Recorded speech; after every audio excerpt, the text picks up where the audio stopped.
حضرت امام بوصیری فالج زدہ ہیں، ساری زندگی بادشاہوں کے قصیدے لکھے ہیں، ساری زندگی بادشاہوں کی کہانیاں بیان کی ہیں، ان سے اعزازات پائے ہیں، تکریمات پائی ہیں، لیکن عمر کا آخری حصہ آیا، جسم فالج زدہ ہو گیا، سارے چھوڑ گئے۔ تنہائی، بیماری اور غربت، یہ تین چیزیں اگر اکٹھی ہو جائیں تو ان کو کاٹنا بڑی قیامت ہوتی ہے۔ تنہائی، غربت اور بیماری، یہ تینوں اکٹھی آ گئی حضرت امام بوصیری پہ۔ صحت مند کے سارے گاہک ہوتے ہیں، بیمار پڑ گئے تو کوئی پوچھتا ہی نہیں ہے۔ ایک دن خیال آیا، ساری زندگی شہنشاہوں کے قصیدے لکھے، آج اس کا قصیدہ نہ لکھوں جو کائنات کا دولہ ہے۔ اللہ اکبر، قلم پکڑا، پھر حضور کا قصیدہ لکھا۔ یہ قصیدہ بردہ شریف مکمل کیا۔ رات ہوئی، حضرت امام بوصیری سوئے، آقا کریم علیہ السلام تشریف لائے، اور یہ بات ذہن میں رکھیں، حضور نے ارشاد فرمایا، من رآنی فی المنام فقد رآنی فإن الشیطان لا یتمثل بی۔ یہ ابن ماجہ میں 6 طرق سے روایت مروی ہے، ویسے بخاری دیگر کتابوں میں بھی ہے، لیکن ابن ماجہ حجم کے اعتبار سے چھوٹی کتاب ہے، اس میں بھی 6 مرتبہ یہ روایت ہے، باقیوں میں تو بہت مرتبہ یہ روایت آئی ہے۔ ابن ماجہ میں 6 طرق سے یہ روایت ہے۔ حضور نے فرمایا، جس نے مجھے خواب میں دیکھا اس نے مجھے ہی دیکھا، شیطان خواب میں آ کر بھی میری مثل ہونے کا دعویٰ نہیں کر سکتا۔ اچھا، دوسری بات، جس نے حضور کو دیکھا اس نے حضور کو دیکھا، اور جس نے حضور کو دیکھا حضور اس کے خواب میں قصد، ارادے اور مرضی سے آئے۔ میں کسی کے خواب میں جاؤں، آپ کسی کے خواب میں آئیں، نہ آپ کو پتا ہوتا ہے نہ مجھے پتا ہوتا، مجلس سجی ہے، میں گفتگو کر رہا ہوں، اٹھ کے آپ چلے جائیں گے، جا کے سو جائیں، میں خواب میں دوبارہ گفتگو کرتا ہوا پایا جاؤں، مجھے آپ اٹھ کے فون کرے، جناب آج خواب میں آئے تھے، تو مجھے تو نہیں پتا ہوگا، یا آپ کو میں دیکھ لوں دوبارہ تو آپ کو علم نہیں ہوگا۔ لیکن حضور جس کے خواب میں جائیں قصد، ارادے اور مرضی سے جاتے ہیں۔ تیسری بات، خواب میں کسی کو کچھ کوئی دے تو وہ محض خواب ہوتا ہے۔ لاٹری نکل آئی، کروڑ پتی بن گیا، صبح اٹھیں گے تو کروڑ پتی ہوں گے یا کنگال ہوں گے؟ وہ کیا کسی نے کہا تھا 100 بار میرے ہاتھوں میں تیرا دامن آیا، جب آنکھ کھلی تو اپنا ہی گریباں تھا۔ کچھ نہیں ہوتا، خواب خواب ہوتا ہے، لیکن حضور کو اگر کوئی خواب میں دیکھے اور حضور کچھ عنایت کریں تو وہ محض خواب نہیں ہوتا۔ حضرت شاہ ولی اللہ محدث دہلوی فرماتے ہیں، میرے والد شاہ عبد الرحیم نے خواب میں انہوں نے حضور کو دیکھا تو آقا کریم علیہ السلام نے اپنے 2 منہ مبارک ان کو عطا کیے۔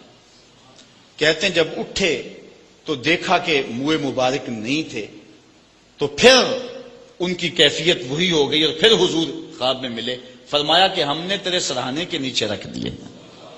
تو کہتے ہیں کہ وہ 2 بال حضرت شاہ ولی اللہ محدث دہلوی فرماتے ہیں ان کی علامت یہ تھی کہ وہ صندوق میں ہم رکھتے تھے، جب اس کو دھوپ میں لے کے نکلتے بدلی سایہ کیا کرتے تھے، اور فرماتے ہیں کہ جب وراثت تقسیم ہوئی تو 1 بال میرے حصے میں آیا، حضور کا منہ انور، حضور کا منہ مبارک۔ تو جس نے حضور کو خواب میں دیکھا حضور کو ہی دیکھا، حضور قصد سے آئے، جو دیا حقیقت میں دیا۔ اور چوتھی بات، وہ بخاری کی روایت ہے، حضور فرمایا، من رآنی فی المنام فسیرانی فی الیقظہ، جس نے مجھے خواب میں دیکھا نہ قریب جاگتے بھی دیکھ لے گا۔ شارحین لکھتے ہیں ساری زندگی نہ دیکھ سکا، جب روح نکل رہی ہوگی رخ محبوب سامنے ہوگا، اور اگر اس وقت حضور کا دیدار ہو جائے تو اور چاہیے بھی کیا، سوکھا نکلے سا ظہوری جے ویخ لواں مکھ تیرا، اگر اس وقت حضور کا دیدار ہو جائے تو اور کیا چاہیے۔ تو حضرت امام بوصیری کہتے ہیں کہ میں سویا مقدر جاگا، حضور تشریف لائے، فرمایا بوصیری جو قصیدہ لکھا ہے وہ سناؤ تو صحیح۔ تو انہوں نے وہ مشہور قصیدہ مولا یصلی وسلم دائماً ابدا، وہ قصیدہ حضور کی خدمت میں پیش کیا۔ تو آقا کریم علیہ السلام نے اپنا دست شفا ان کے بدن پہ پھیرا، اور حضور نے اپنی چادر اتار کر کے حضرت امام بوصیری کو دے دی۔ بردہ عربی میں کہتے ہیں جو ہے وہ چادر کو، اسی لیے اس قصیدے کو قصیدہ بردہ کہتے ہیں، وہ قصیدہ جس کی جزا میں چادر عنایت ہوئی تھی۔ حضرت امام بوصیری جب اٹھے تو بالکل ٹھیک تھے، چادر اوڑی اور مسجد میں نماز پڑھنے کے لیے جا رہے ہیں۔ راستے میں ایک درویش کھڑا تھا، کہا بوصیری رات والا قصیدہ تو سناؤ جو تم نے لکھا ہے۔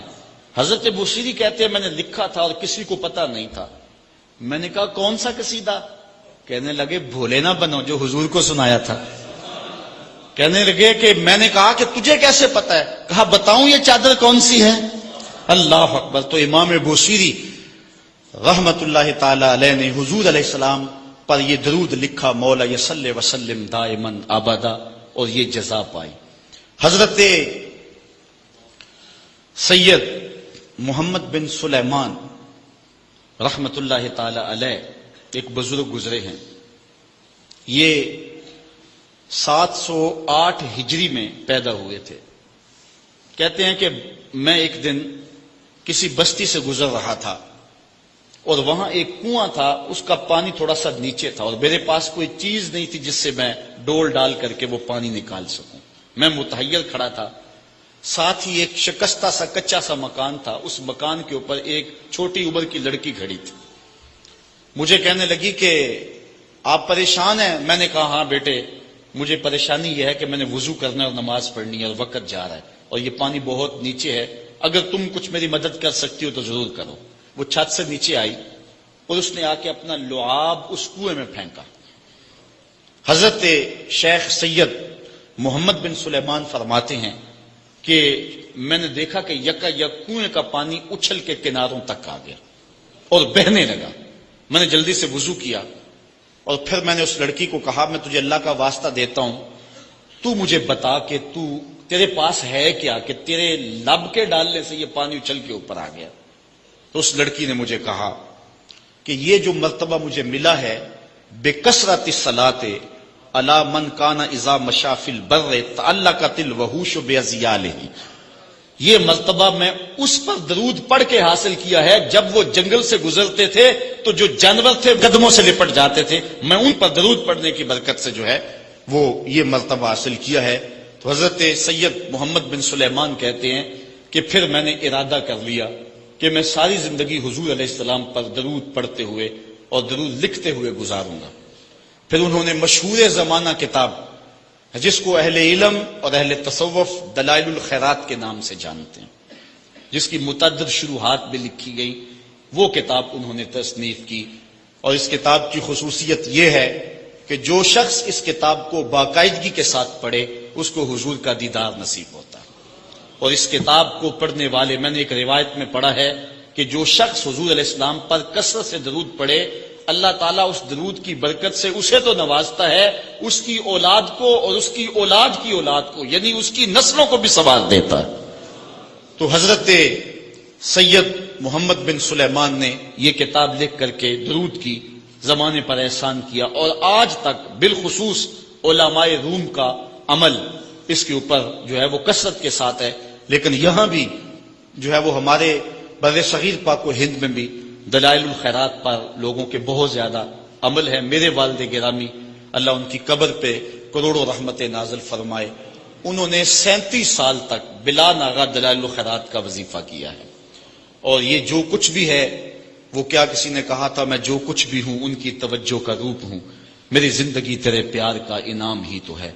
تو یہ سارا فیضان یہ درود شریف کا فیضان ہے جو دروس قرآن کی صورت میں آپ دیکھ رہے ہیں۔ حضرت سید محمد بن سلیمان رحمت اللہ تعالی علیہ کا پھر انتقال ہو گیا، اور سوس نامی ایک بستی کے اندر ان کو دفن کر دیا گیا۔ پھر اس کے بعد 77 سال کے بعد ان کو وہاں سے مراکش منتقل کیا گیا، اور آپ کو جب دفن کیا گیا، اور یہ بات اخبار مشہورہ میں سے ہے کہ آپ کی قبر کی مٹی سے درود کی برکت کی وجہ سے کستوری جیسی خوشبو آیا کرتی تھی، اور جب اتنے طویل عرصے کے بعد ان کو قبر سے نکالا گیا تو جب وہ فوت ہوئے تھے تو انہوں نے تھوڑی دیر پہلے حجامت بنائی تھی، اور جب لحد سے ان کو نکالا گیا 77 برس بعد تو ایسے لگتا تھا کہ جس طرح ابھی خط کروایا ہے، اور لوگوں نے ان کے جسم کو انگلی لگا کر کے دیکھا تو جس طرح ایک زندہ شخص کے جسم کو انگلی لگائیں تو خون ہٹ جاتا ہے اور جگہ زرد ہو جاتی ہے، تو ایسے ہی لوگوں نے پایا کہ جگہ زرد ہو گئی، پھر انگلی اٹھائی تو جو ہے وہ پھر وہاں دوبارہ سرخی آنے لگی۔ تو اس شخص نے بتایا کہ یہ دیکھو کیا ہے، تو پھر جو بھی زیارت کرنے آتا وہ انگلی لگا کے دیکھتا اور اس طرح دباتا آپ کی جلد کو، اور وہ زرد ہو جاتی اور پھر دوبارہ خون آتا، تو پھر ان کی زیارت بند کر دی گئی، اور وہاں سوس سے اٹھا کر کے ان کو مراکش کے اندر دفن کیا گیا۔ جو شخص حضور علیہ السلام پہ درود پڑھے تو اس کو حیات جاوداں مل جاتی ہے، اور صاحب درود نبی کا کمال اور مرتبہ کیا ہوگا؟ تو فرمایا ان اللہ وملائکتہ یصلون علی النبی یا ایھا الذین آمنوا صلوا علیہ وسلموا تسلیما۔ آؤ ہم حضور کی بارگاہ میں پورے ادب سے ہدیہ درود پیش کریں۔ الصلاۃ والسلام علیکہ یا رسول اللہ وعلی آلکہ واصحابہ